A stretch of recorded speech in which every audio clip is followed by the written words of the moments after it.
Hello. From an idea from one of my courses, we're going to try this new format, a Q&A, office hours type of video. We're trying to do two questions from students about anything industry related and then one career question.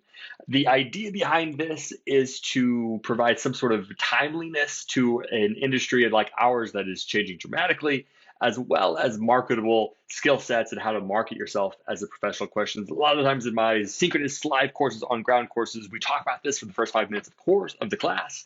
But the idea was then to share this with all courses that aren't necessarily having that same conversation. So this first week, I was also told, we're going to try this as well, that I do not see the questions beforehand.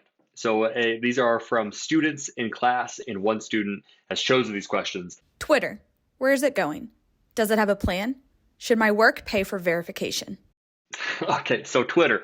Twitter has a lot going on right now. It seems like it's moving a lot of different directions without too much critical thinking of long-term and short-term business etiquette.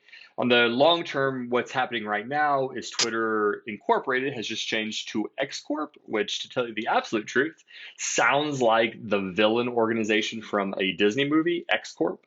But the idea there is Elon has the idea of turning Twitter into the first super app in the United States. The US does not have a super app. China has a super app. A super app is something, it's one app that has, imagine one app with Uber, Uber Eats, Venmo, Instagram, Amazon all together in one app. So it's an app that does multiple things that we're using constantly. Elon has openly stated he wishes to create a super app. And this X Corp could be that movement into that direction. Now having Twitter, he has the last week talked about creating a new social or a new financial process within Twitter.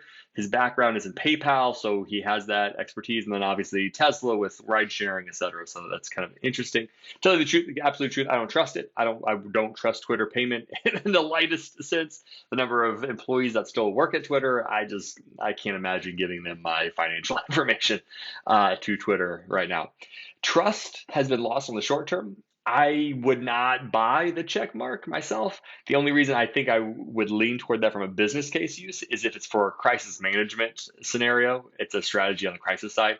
But the current state of Twitter doesn't give you the credibility behind that blue check mark that it used to be, right? It used to have some credibility behind it.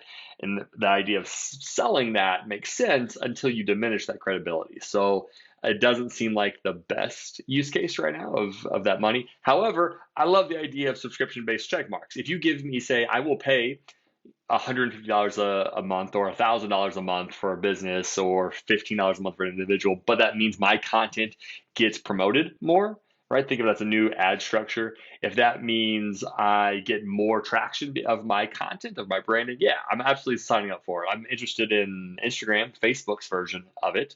Just Twitter, maybe not so much. Twitter right now, this is how I see Twitter. Twitter is like a Maserati being driven by a horny teenager.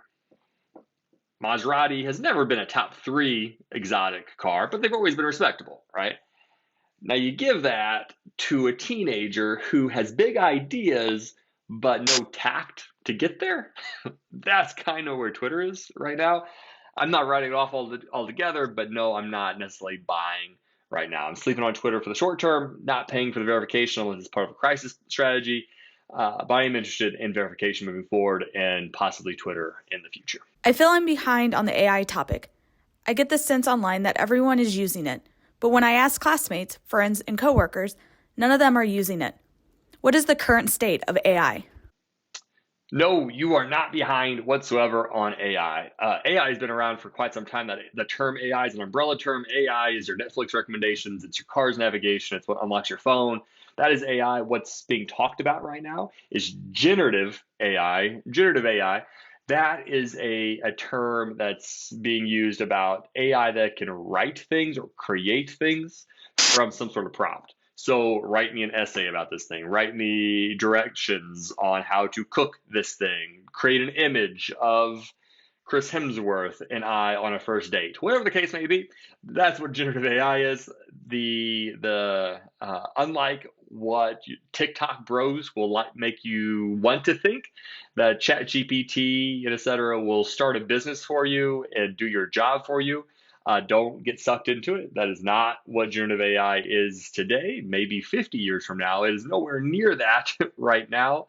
Um, where it is right now, this is what I would think about. If I'm kind of getting into this area of generative AI, I'd use it for brainstorming. I'd use it for first draft emails and then edit it heavily.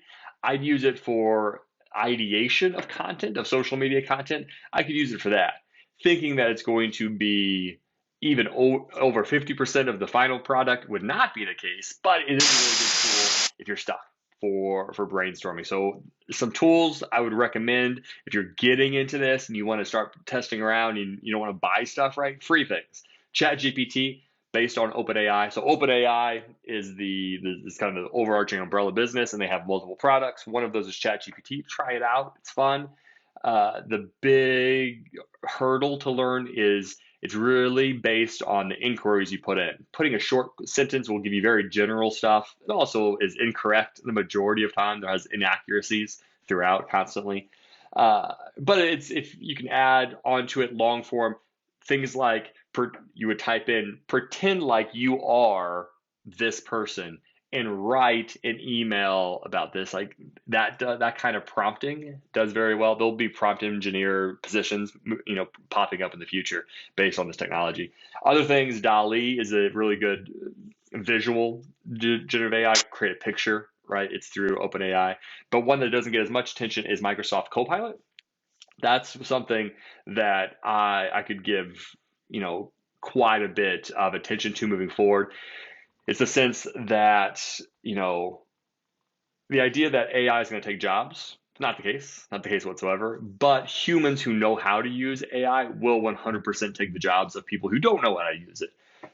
In the example, Microsoft Copilot is like someone being able to use Excel will take the job of someone who doesn't know how to use Excel, but manages data in some way, right? You're going to lose the job to someone who can know how to use the tool. That's where we are right now. It's just early stage of tools, getting used to tools, being curious about tools. That's where we should all be right now.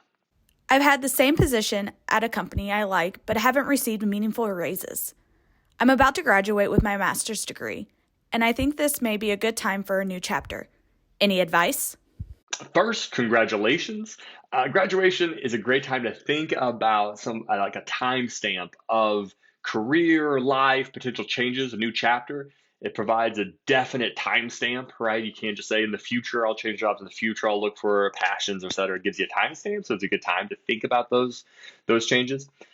I'll give you my advice, but I think the most important advice is anything that is changing careers is a deeply personal topic, right? It's deeply personal. What I would first recommend is putting together a board of trusted folks, friends, family, coworkers that you can trust to get a lot of people's ideas or suggestions because they can see your situation in different angles, right? I don't know the specific situation, so I would ask those people, especially someone internal to your organization. I would ask someone that I trust within that organization. First, I would be transparent with your current company, right? I think too many employees think that there's no future because of where I've been the last couple of years. There's no future necessarily, so I have to leave to get it. I think the first step and the easy step is to communicate with your supervisor. Maybe the supervisor knows of opportunities. She or he can put you in, leadership training, leadership training committees or new projects or et cetera, if they know you are looking for that work. Or if you just want to change in career, telling them would potentially open that door. So I think the first thing is just communicate, trust them, have trust in them to be open and say you're looking for growth opportunities. Don't just expect you have to leave to get that. So I think first just communicate that internally to open up as many doors as possible. And then I think it's seeing what the market how the market speaks. I think it's applying. I think applying to any position that you think fits with what you're looking for career-wise. Go on the interviews. get the offers, and you don't really, the thing is, you don't have to be, it's not scary because you're not making a choice until you get an offer, right? So once you get an offer, then you can decide, do I want to take that offer or stay where I am, right? But I wouldn't stress about it too much until you have the other offer. Go out there and apply, go interview, etc. I think it's good. I think it's good every a general rule, every 3 years, go and see what your market value is, right? Even if you are happy, if you love the organization, when it sounds like in this question, you like the organization, you like the company, talk within the company, see if there's changes, opportunities within there, or go outside, see where your market value is right now, right? I think that is a good a step taken every 3 years, no matter where you are, see what your market value is. And then you have to assess at that point. I think some of the most important things to assess, to think about careers, I think is financial commitment. What's the financial commitment? Has your organization benefited you in the past? But outside of finance, what I think most people kind of hone in on, some other things to think about is, do you have supervisors or leadership championing you, right?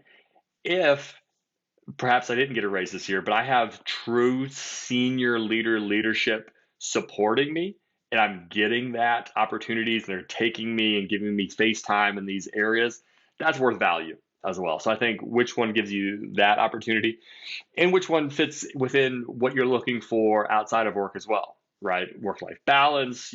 Are you on the ladder climb right now? Are you in a different time of your life? I think which fits within what's going on outside of work at this exact moment.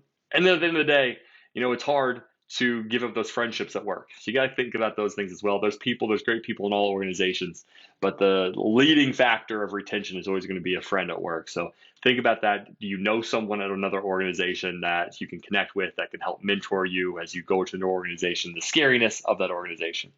So those are I think I didn't drop a single cuss word, which I think was a bet with the class. So there was not a single swear word in any of these answers. I think I was successful at this first round of Office Hours Q&A. Do me a favor. So if you haven't subscribed to this channel, like this video, but send me questions, right? These can be 100% anonymous. This is the first time I said there's anonymous. It can be, it can't be, it's up to you. But what questions do you have? Industry questions or career questions? We're going to try to test this out a couple weeks of these type of these questions, and we'll see what we get into. See what kind of fun stuff. I guess I did mention horny teenagers, so that's close there, but not quite a cuss word.